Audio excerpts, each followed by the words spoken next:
Overall, I think this is a great time for colorectal cancer. I think we've done significant strides. I think back in the days where we only had 5FU, the average survival was 12 months. Today, it's not unusual to talk about average median survivals of 3 to 4 years, which only happened in the span of a decade and a half. So that's significant improvement. And when we start breaking down the groups, some of these groups can see survivals up to 5 or 7 years. And then we're starting to understand a little bit more how to integrate the role of surgery and radiation in certain subgroups of patients.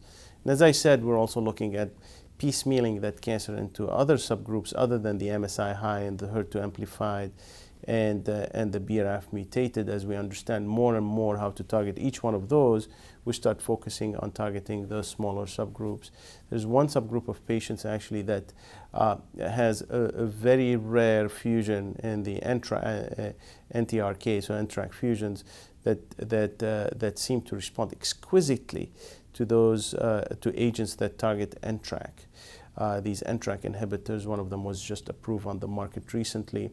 And the responses that we see with these NTRK inhibitors, with those NTRK fusions, are very similar to what we see with PD-1 inhibitors in MSI high.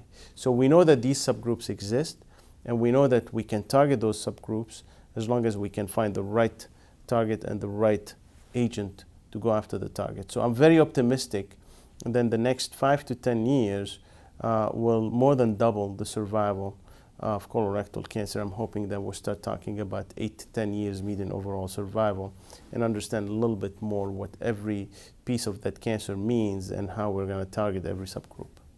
In the next few years, I see this as a very exciting time for patients with metastatic colorectal cancer.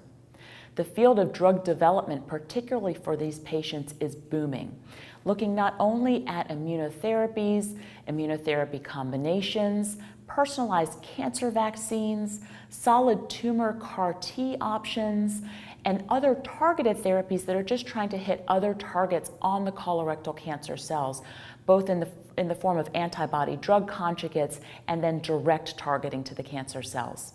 I think there's so much hope and promise for our patients with metastatic colorectal cancer, and what we need to do as clinicians is continue to support these patients, to drive them to clinical trials, and also to do molecular profiling so we're able to learn more specifically about the patient's tumor, but also to bring this data together to learn about certain subgroups of patients with metastatic colorectal cancer.